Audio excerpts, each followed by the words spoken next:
Recording so in progress. All right, tell me this lizard story. First of all, Desiree, it's not even really a story. It's much more of like a theory. Okay. So like, have you ever been to like Costa Rica or anywhere in Latin America? Yes. Okay. Have you seen their flipping lizards and how they're bigger than probably your whole body and they look like reptiles? Yes, they're like crazy stuff. Yeah, okay. Yeah. So, I don't know if you've been glancing at these damn iguanas in Houston, but the hotter it is getting, the bigger these lizards. These things are this could take out my dog. They're pretty. Welcome to Texas. I genuinely think we're gonna get bigger lizards as global warming heats us up.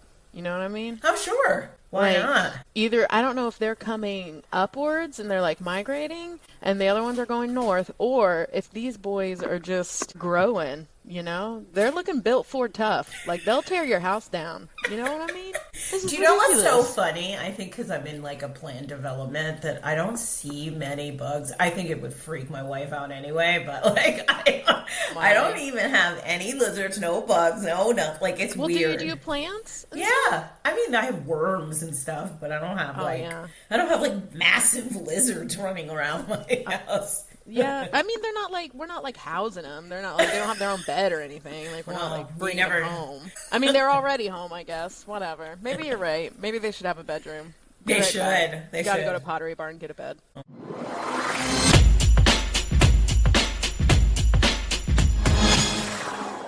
Enough about the lizard, folks. Welcome to another episode of Talentless. Today we are talking industry nuances. Recruiting is recruiting until it isn't. So I just want to say, it is. It's so true.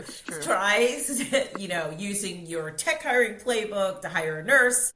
Try ghosting a union electrician and see what happens. Today we're getting into the industry-specific nuances that recruiters must understand to succeed, because what works in one vertical might fall completely in another. Let's get it going.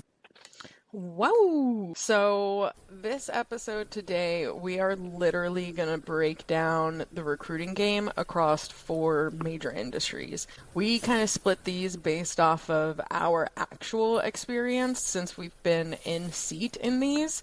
And we felt like this is where we could really add our best flavor. So I, in my career, have teetered in between tech and environmental. So I pretty much go in between, like, tech startups, dev development style, software engineering, that type of house. And then in my career, I've gone back to very large enterprise, 100, 200 organizations that have a lot of red tape, move soupy doopy slow, and also happen to be in the environmental and industrial services sector. So that is the part I'm going to talk about today. Desiree, what section are you going to talk about today? Oh my gosh, I am talking, I don't know, I've done so much type of recruiting, and this is like going to probably be a huge topic between us, because I do believe that if you're a great recruiter, you'll figure it out. I am talking healthcare, and I am talking, what else am I talking, Ashley? Hospitality. I don't even know. I forgot that. That's where I got my start. That's literally I don't know.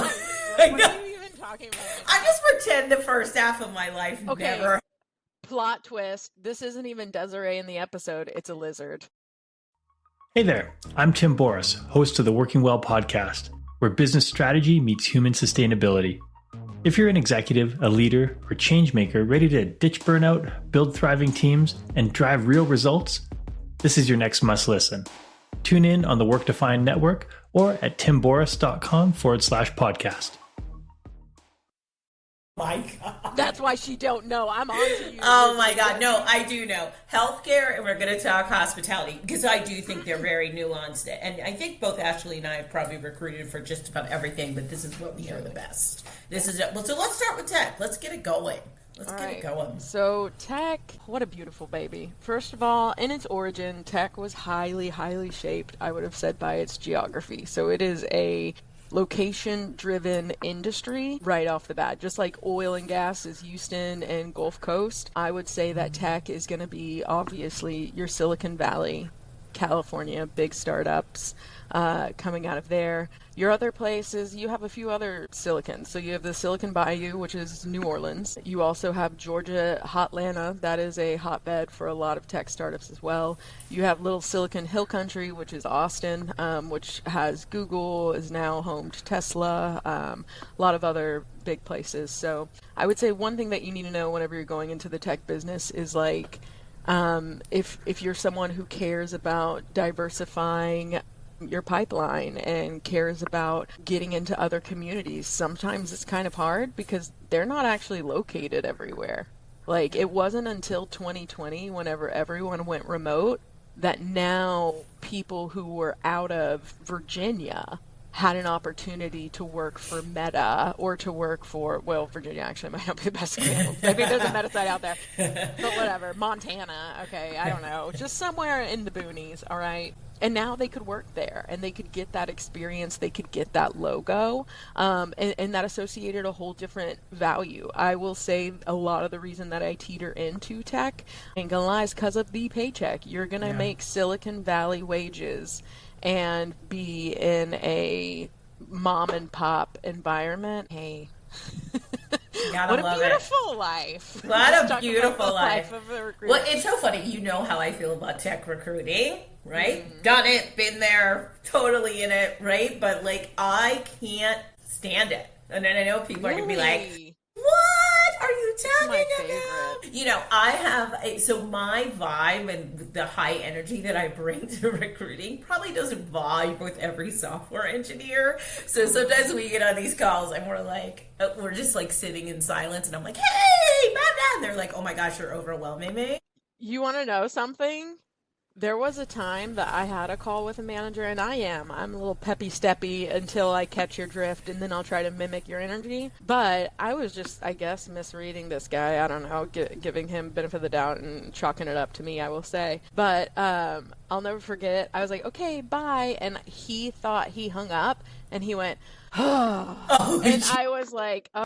Shoot. I was like, I definitely am sucking the energy out of this poor dude. So I just stuck to emails for that poor guy for the rest of my time. Not gonna lie. Read the room, y'all. Even the Zoom room. Read the Zoom room. You know, I think for me, it's when we get into like the tech world, it's the 17 different programs and your hiring manager being like, no, they need Python this version of 20 years ago. And I'm like, dude, I don't know that I really want to go look for this thing. I do think it's its own entity and its own kind of world that you live in. And I mean, and that's why there's so many roles that come out that say recruiter, technical recruiting, because I do believe it is its own nuance and its own special beast. And when you are good at it, you're really good at it. But when you're not or don't understand all of those things, you really can get stuck, right? Yeah. Could really have a hard time. Really. It's not my favorite thing to do. Yes, I can absolutely nail it because I try to nail every project, but it is not my favorite. Yeah. Well, and role specific, I would say there are definitely nuances in that. But as far as the industry itself, I would say that there are interesting just little things that you wouldn't know unless you got in there. So the environment of people is completely different. If you go into enterprises, there are adults in the room. Yeah. Whenever you're in a tech startup, somehow you're the adult in the room, and the whole time you're like, wait, I need an adult. We all need an adult right here, right now, so fast. But that's kind of the beauty of the startup is we're all on this boat, and because we see each other all so equally, you're all willing to kind of toss up your hand and be like, hey, let me help, let me do this, let me do that.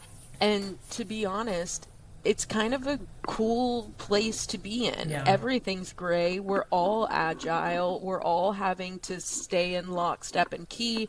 The way you communicate changes, everything, especially tech is big on remote, big on hybrid, which means that you have to have some policies and practices in place to ensure that you can actually do that and provide adequate experience to your employees. Yeah. And so that type of thing, where now what used to be you would go down the hall and knock on someone's door, is, well, I have to put it in like what feels like a 4-page email, and we all work asynchronously. Right. And so it's a very different type of culture, type of vibe. It is very much move fast, break things. Yeah. And it is very much do and seek forgiveness later, I would say most times.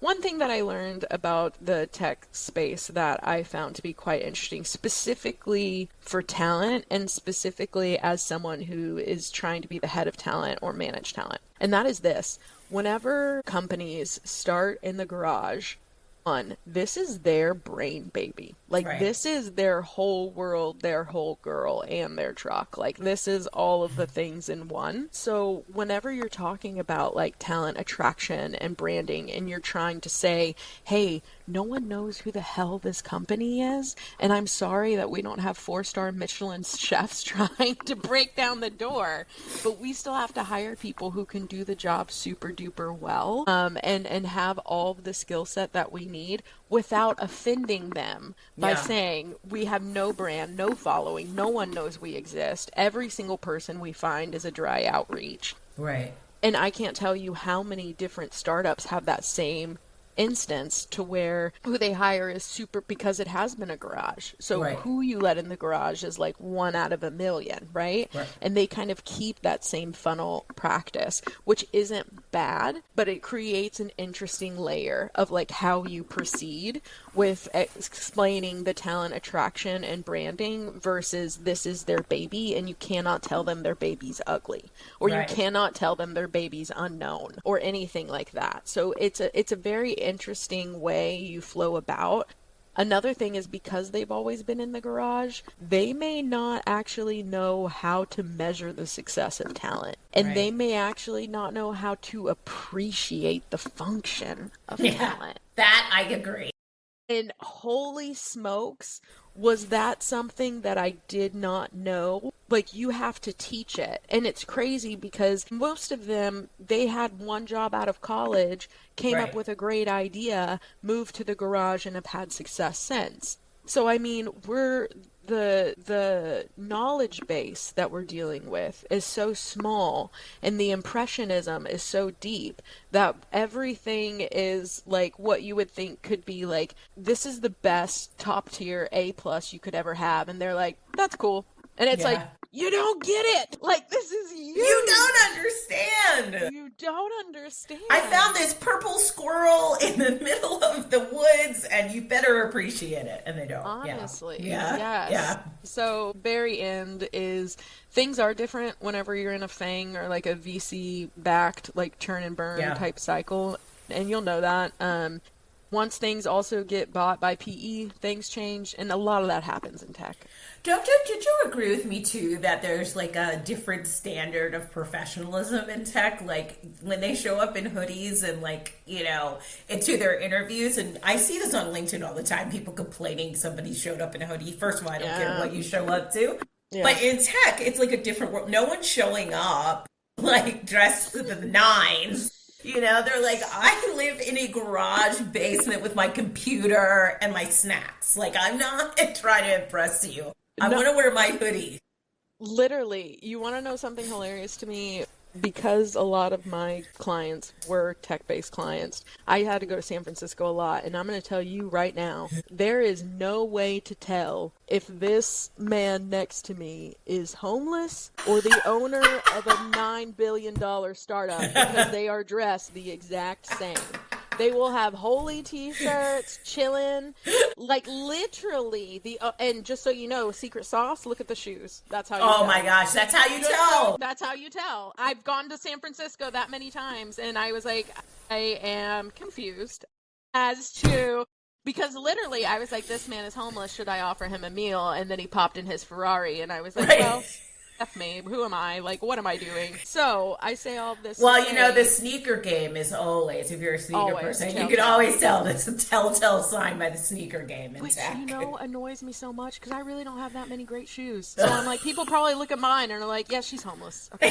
So, like, that's the hard part. All right. All right. Hospitality. Yeah. So this is, I'm sorry I forgot about you all, you hospitality recruiters out there, but I did this for a long time. I know they're probably mad. They're probably like, we are never listening again. I think we did that last episode. You offended all the recruiters. I know. Well, this is my job. We have no listeners anymore. Sorry, guys. Just back to our moms. Those are the only two we have now. That's right. Thanks, Mom. Thanks, Mom. So let's talk about hospitality recruiting, which is its own beast and probably has the opposite of what I believe tech has, right? And in hospitality recruiting, I believe you're hiring for the attitude, not necessarily the aptitude all the time, right? Put that. I know. Boom, boom, boom. Yeah, so those, because I do believe that person becomes a reflection of that brand, right? If you're a server, if you're the person at the front of the lobby, if you're the general manager of a hotel, if you're all of these things, you reflect that brand itself. And that becomes so important as you start to recruit for this person. And unlike in tech and hoodies and things like that, if you're hiring for the head of a resort, right, you are hiring for the look and feel of them because they need to represent that brand, right? And if the interview process is clunky or weird or off-putting, they're like, I'm out. There's a million of these jobs out here that I could go get. And so you have to make the best first impression about the brand itself, what they kind of will represent, and how they best can reflect that.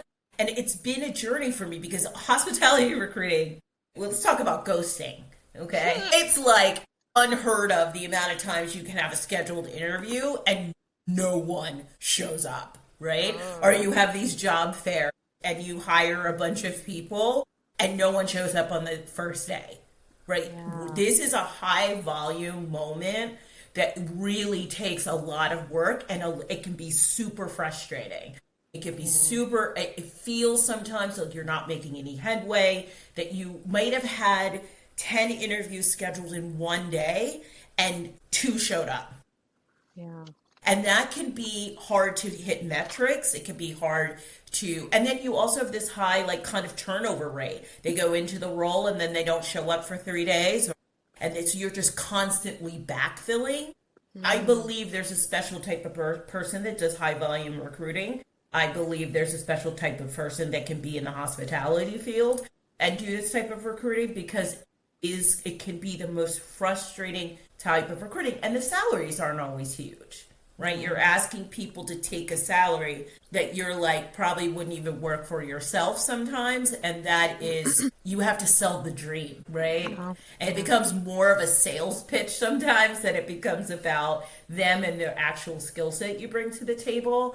And I was in this for years and did it for bars and clubs and hotels and resorts. And I will tell you that for me, I was like, okay, I have to get out after a certain number of years because I was like, this is the most frustrating I've ever been in getting people to have a job. And you just think, like, as recruiters, we're like, don't they want a job? They should just show up and, like, do everything they're supposed to do. That does not happen in hospitality recruiting. It's super frustrating. Yeah. I will say I feel like the EVP for hospitality is very, like, a specific type. Like, I would honestly say, like, lifestyle and status in my mind. Like, I will also say whenever I'm thinking of hospitality, I'm thinking of, like, the bottle service girls. Us too. Yeah, like that's what I think of whenever I'm thinking of hospitality. I don't know why I go back to like 18-year-old club at Rich's nights, but I'm like, because they would always be like, I am the hospitality associate, and I'm like, thank you so much. Can I have another? Right. Like, yeah, like whatever it is that's going down. Can I have another Jello shot? Can I have another everything? Yeah. But yeah, so interesting. Yeah, but I do think there are things that can indicate you learn in hospitality recruiting. You do learn these things like really quickly. You're like, who showed up and followed up about their interview? Who showed up to the interview? Right? Let's schedule it at a time that it's going to work for them. And sometimes that's at night. right? Or Yeah, sometimes it's that's what I was really gonna early in the ask. morning. It's like it's not on your 9 to 5 schedule. I remember working for a big hotel brand and having to schedule all my interviews from 5 to 9 o'clock. That was it. That was people were unwilling to do it any other time. And so my day fluctuated. It wasn't a 9 to 5 day. And I got the most hires during that time period. And so I think there's a whole different kind of scheduling, brand awareness, and all of those things that come with doing hospitality recruiting. It's a beast in its own. Just like tech, it's very different, right? Yeah. Yeah. Well, and the persona of who's in hospitality, just like you Yes. said, like when they sleep, eat, wake, and Yes. work is a very different time than everyone else. Because if hospitality is what it is, that means you're serving people, usually others. And so that means others have to be Yeah. able to go do those things, which means it's often an off times. Yeah. So you're exactly right. The times that you would have to work would then reflect when Yeah. they would, be available to do that. So My that's last crazy. my last thing on this is that bias is rampant in this recruiting. No I, doubt. I cannot tell you the amount of work I've had to do with leaders and hiring managers in this space about the bias that they bring to the table every time we're trying to recruit somebody, and it's unbelievable. And this goes for races, this goes for women, this goes for, I mean, it could go for disabilities, it goes for everything. The spectrum in this industry is, I think people realize how much it is rampant, but bias is rampant in hospitality recruiting. It's unbelievable. It really is. The fact that once we started talking about it, my brain went to bottle service girl. Yeah. Like, hello. Right. Like, Right. immediate, bye. Right. Like, so, no. And I get that. And not only that, because people associate company brand with how well your conduits of the company, Right. i.e. employees, look. Right. And so it's the Abercrombie and Fitch model. It's Yes. if we hire what we want, it will attract the customers that we want, and that's the clothes we want on those people. Yeah. And so it was a very linear thought process that evokes this type of It's absolutely, bias. and talk about even just looks, like you said. Yeah. Sometimes it's like she's not pretty enough, and I'm like, what are you talking about? Like, how do we? It's just unreal. It's unreal. Okay, I could go on about this forever, but let's move on to industrial. Okay. So, I love industrial environmental, y'all. Please slow down and hear me out, because no matter what part of the company you're working for, your 40 hours a week, for the most part, are going towards some form of sustainability on the actual earth that all of us live on. So, it is the most neutral power play of a way to give back to this planet and this earth that gives to literally everyone. It's indiscriminate.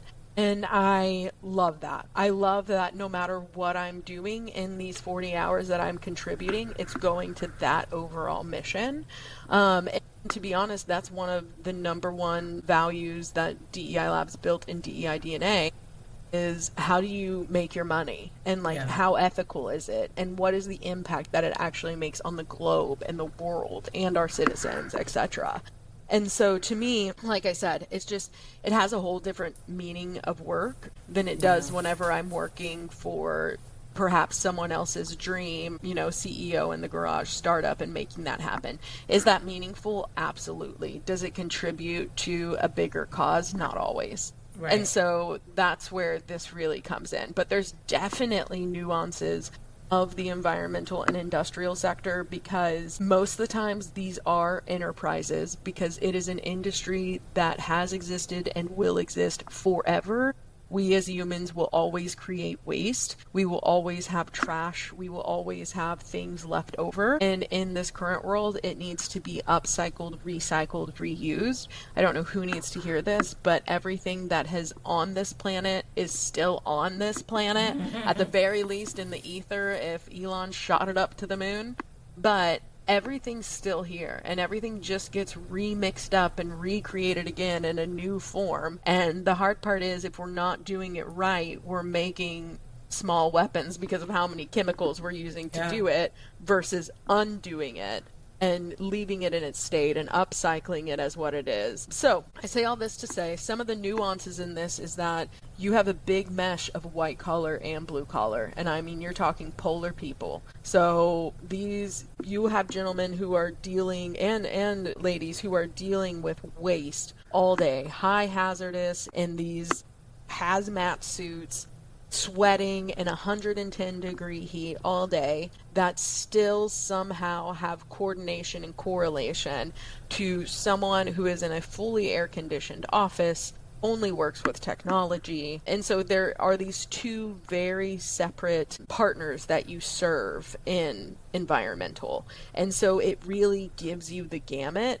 And so all of your candidate selection processes, all of those things are going to be very intricate, because you may have CDL drivers who, as long as they've worked somewhere for 1 year and they breathe, hire them. Right. And honestly, they leave for 50 cents. So that is a revolving door of talent, versus if you're hiring for someone that is a manager or a director, if they haven't stayed somewhere more than 5 years, then that's not a good look. And that may indicate that they leave somewhere for 50 cents, which is crazy. And so, because that wouldn't be that type of persona.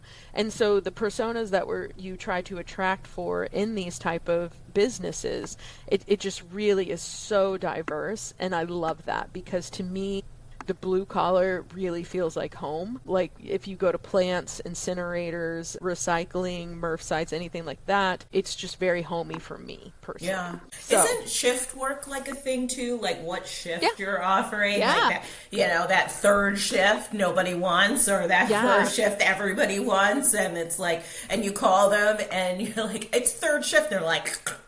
Correct. Don't want to talk about it. There's specific, so you can have a DuPont schedule, which is like, it's a rotating schedule.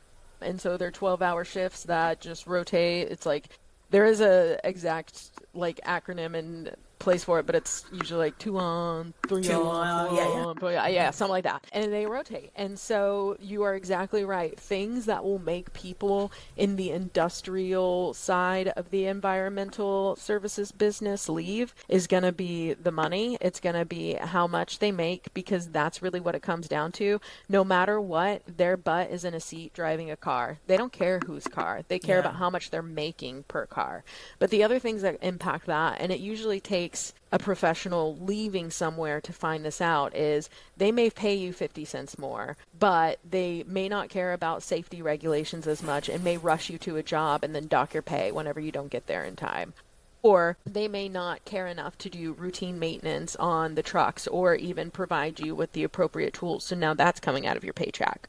And so there's a lot of things where whenever you do attract these individuals for talent, some of the best ways to retain them is to really package your benefits in a really great way, to be like, hey, we pay for your tools. We do all of the preventative maintenance on your truck every night while you're asleep in bed, and have a maintenance team doing it overnight on site.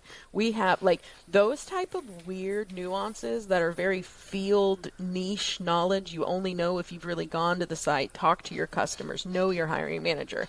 That's the type of stuff you're going to need to know to really recruit people in industrial, because even the way you do it is different. So like if you get to know your CDL drivers and you ask them like, hey, what do you listen to in the car? What are the radio stations? What are you listening to? Spotify? Do you listen to podcast all day on this 12-hour shift? If so, should we be sponsoring ads and podcasts so that way we're attracting more people that also do this? Yeah. So there's just a lot of different nuances that are really intricate that create kind of high turnover. But if you know how to package the EVP appropriately and harness it for retention, you can really do some great work, so long as you actually care and are interested in what drives that community. Yeah, I also think you brought up a good point, and this goes across all 4 lanes we're talking about, and probably every type of recruiting, is finding those candidates where they're at, right?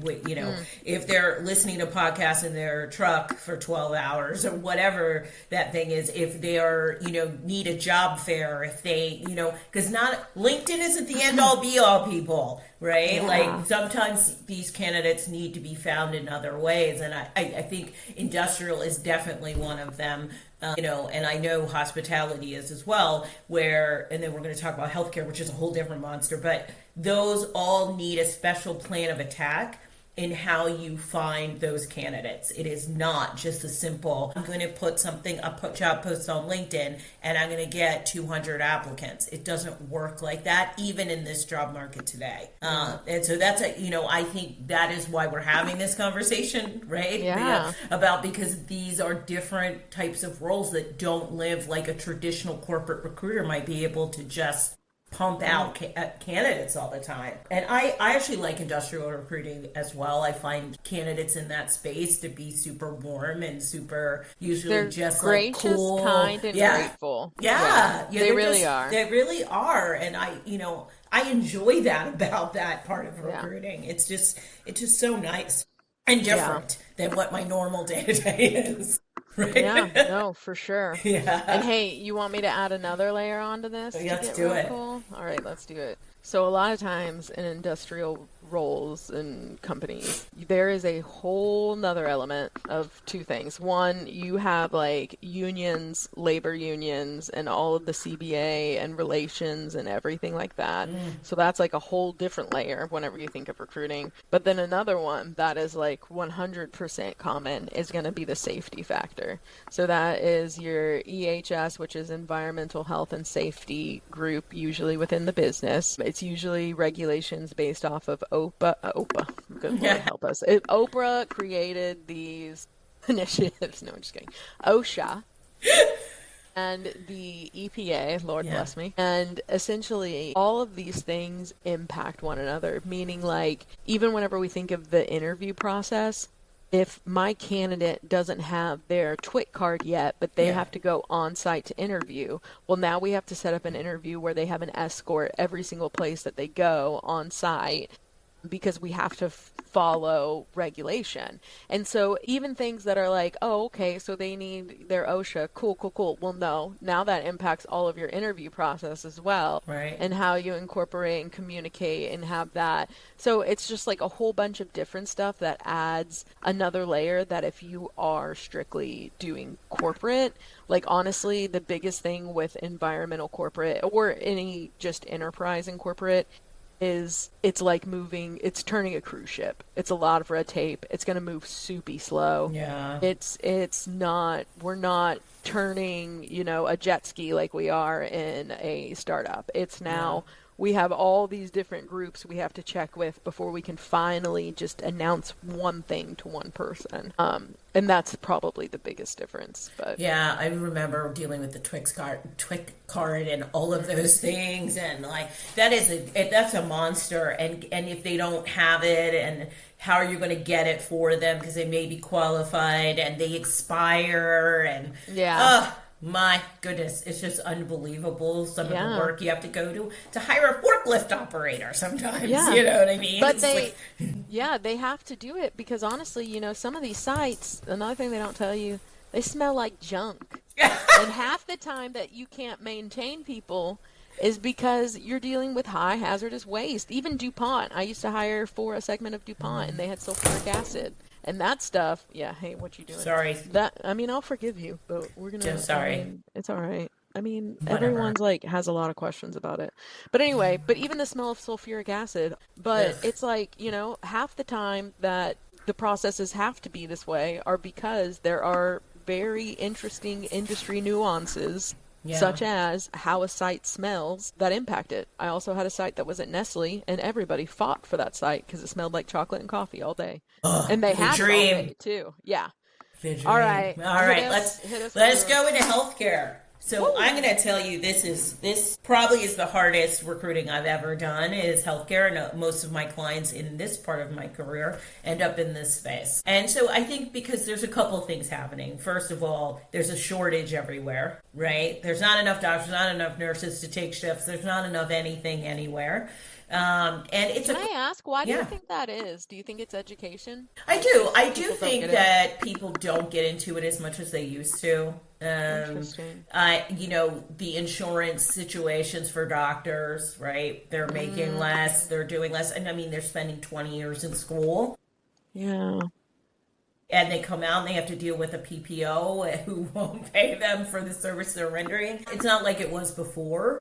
It's definitely different. And talk about like how about behavioral health people, we're not, how much do you fight that system for so long, and mental health in this country and all the things. Like, I don't know that, I at one point wanted to be a doctor, and thank God, I bless every day that I'm not doing it, right? I was in my doctor's office, and she was like, okay, so we were just talking, because I think she's kind of cool, by the way. They're out there, Dr. Vats. But she was telling me, like, by the HMO, she has 15 minutes to spend with each patient. So it's like 15 minutes to tell you, what's going on with you or something. Like, it just has become a really ridiculous kind of standards they're asked to live up to with less pay. And it's emotionally draining. And just like recruiting, you're dealing with people all day in the hardest moments of their life, right? And that takes on a lot. The mental anguish of doing that job is so hard. This becomes not just sometimes the volume of people you need to place in healthcare, but it's finding someone emotionally stable enough to deal with what environment you're about to put them in, whether it's a clinic, top university, top, like John Hopkins or something like that. There are different, kind of personalities that can deal with different environments, and figuring that out. And the culture around the hospital doesn't, it was funny. I was hiring a nurse one time, and she was like, well, do the doctors respect nurses? Well, I didn't know the answer to that question. I had to go do some research to figure out how valuable nurses were seen in that hospital system, right? And so it becomes a whole big turn. And then just finding these people. If you've traditionally just done LinkedIn, a nurse with a 12-hour shift and she gets to sleep for 4 and be back on for 12 is not on LinkedIn. She's just not looking on LinkedIn.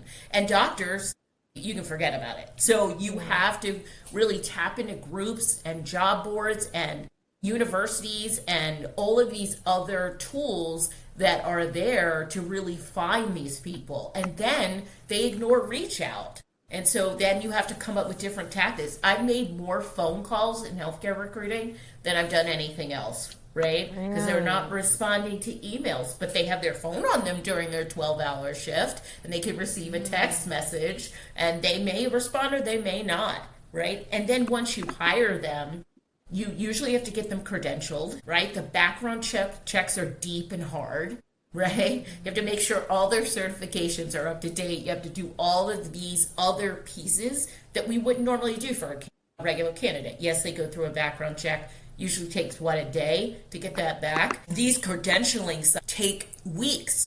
So you've hired the person, they can't even work for a month sometimes until they've gone through the credentialing system for that hospital. And we don't think about this stuff in regular recruiting, but in healthcare recruiting, it's essential into how you get this job, how you get the job done. And so traveling nurses, how much travel are they willing? I mean, I could go on and on about, but I also have seen some great things happen in healthcare recruiting with these huge sign-on bonuses because of the shortage. So I've seen, if you can be an advocate for your candidate in this space, they are willing to bend. And I think that's not always true in every kind of industry, but in healthcare, they're like, I don't care. Like, I need a nurse today. I need a doctor today. What is it going to take to get them here? Or if they're already credentialed through the system, it makes it even better. And you find that purple squirrel in healthcare, and they're willing to pay dividends to get that person in, especially if they have a very high rating. I probably do more research in healthcare recruiting about that person than I do. I mean, Googling them. Oh yeah, reviews. Like, I don't know if you do this, but when you go to the doctor before you're sending now that I think about it, like, of course I would. That makes more sense. Like, you would dig deep into, like, whether they were good and if they have complaints against them, right? Yeah, lawsuits. Hello. Right. Pending. So one question I have, tell us about, like, I feel like there's probably a lot of license nuances. Ugh. Like, that's one thing. Like, state lines Yes. are like, state lines for even CDL Yeah. don't matter anywhere near as much because they are interstate Yeah. drivers most of the time. But I feel like for this, that would be, like, I have no clue how that even Yeah. works or, like, how you do that. Yeah, so like for doctors and nurses alike, this may fall into other ranges like ophthalmology. I'm not sure, but I know for nurses and doctors, which has primarily been my focus over time, though I've done a lot of nonprofit in that space as well, which is different as well. But nurses and doctors, they usually are licensed in more than one state just because of the nature of the healthcare world we live in right now. They've moved around or jumped hospitals or something like that. But it's usually very specific. Like a doctor might be licensed in Boston, New York, and Florida, right? And if he's not licensed, but he's the perfect fit, you need to get him licensed in that state. Now, the process, depending on the state, is either really short or really long. Right. And so you usually, when you're working with a system or an organization, they'll tell you, here's the states we're willing to get somebody licensed in. Here's the states we're not willing to because of the process and the cost. So it is really, I encourage people who do this type of recruiting to really dig in at the intake. Yeah. I don't care if it's ChatGPT, you have to ask a million questions about healthcare recruiting, but that intake is long and the questions are different. It's usually not what personality are you looking for to meet the culture. It becomes less about that and more about the back end stuff, about licensing and reviews and all of these other touch points. And what is that organization willing to do to get the right candidate? Then it becomes about the upfront stuff. Because if you can get nurses and physicians on the phone, you better have all the answers right then, because they're going to be like boom, boom, boom, boom, boom. Here's the questions I have, and if you don't know the answers, they're like, sorry, bye bye, and you'll never get them again. Yeah, absolutely. So yeah, the intake becomes huge. Yeah. Well, and so, okay, let's see. So healthcare just sounds like a crazy beast. It is. It's really not. what I think. No, it really is. No, healthcare is and that's why, I was talking to our good friend Lori the other day about healthcare recruiting. And you can't put somebody up all the time for a healthcare role as a recruiter unless they've done that space, because they won't know the right questions to ask, So anyway, we could probably go on about all these industries for so long, and we'd love to hear your comments and questions about any of this as well on any of our social, even just, drop a question on our website. We'll be glad to answer. But before we wrap, you know what time it is. You know what time it is. It's the part of the show where we've rebranded it from You Didn't Know Before to Talent Outside of the Box, because that's what this segment is all about. So let's get into it. This is where we talk about the psychological and cognitive side of the topic we've been talking about. And so I will turn it over to Ashley. All right. Well, guys, in today's episode, we talked about how recruiters cannot copy and paste their approach across industries. You have to understand the emotional, logistical, and cultural realities of each vertical. And knowing that context is truly how you build credibility. Curiosity builds trust, and if you want to stand out as a recruiter, know the game that you're playing and the rules that it comes with. And so because we have had the great privilege to work across a few different industries, one significant thing that Desiree and I have recognized was a shared valuation of the qualities that they sought in their candidates. So although each industry is intricate, nuanced, and different, we did see a few running themes whenever they wanted to see candidates. And so they said these terms in many different ways, but these are essentially how we chalked up the top 3 qualities that hiring managers are wanting and that we've seen consistently across the industry. So number 1 is going to be an autonomous learner. So this is someone that whenever you ask them, hey, how do you figure something out when you don't know it? Do they say, oh, I go ask my friend? Do they say, I Google it? Do they say, I just sit and wait for someone to explain it to me? That type of Jules answer lets us know a few things. And if the answer is Google it, I seek out the response, I go for it, that is kind of indicative of an autonomous learner. Autonomous learners are proactive. They're polymaths. They're curious. They will actively teach themselves how to do things and get things done because it's an intrinsic valuation to them. They enjoy learning and they seek it out autonomously. The next one is going to be grit. Grit is a very, very big quality that we hear of all the time. The way that this is most often defined and how we've kind of bucketed it is perseverance. They're looking for work ethic. They're looking for stick-to-itness. They want to see people who can go through the ringer and come out the other side and stay continued going. And as someone who has the work ethic of if it's not good, it's not done.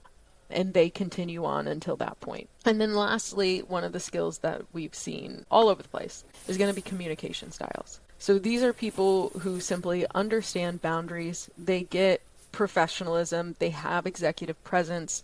They know when to be a strategic partner. They know when to be a listener. They know when to be a guider or a questioner or someone who's pushing back. They have an excellent flow of how they communicate, and the medium and the method at which they do that matters. So these are the three qualities that we have seen over and over again that managers ultimately are looking for. May not have a name on it, but this is what we've labeled them. So if you're a candidate, this is what you need to have. If you're a recruiter, hey, this might help you find what it is that you're looking for with your manager. All right, guys, that's awesome. Talent Outside the Box. That is great. That is great. I even learned something every time we have those. So listen up for those. What was it this time, though? It was the grit one. Really? I know it, but I don't know the. I don't. I mean, I know it's me. Psychological the weird stuff. Yes, I know it's me. If you want to be educated on this show, you listen to Ashley. If you just want to have me ramble on, Pooey, you can listen to me. Just joking. Anyway, that's it for today, folks. Thank you for joining us on this crazy roller coaster we call Talentless. Listen to us wherever you get your podcasts. Follow us on most of the social media sites at Talentless Podcast. And guess what? We have Patreon now. So if you really want to support, please go to Talentless Podcast channel on Patreon. And there you're going to find bloopers, hot takes, and all the things that you don't get to see based on... She didn't even know this out.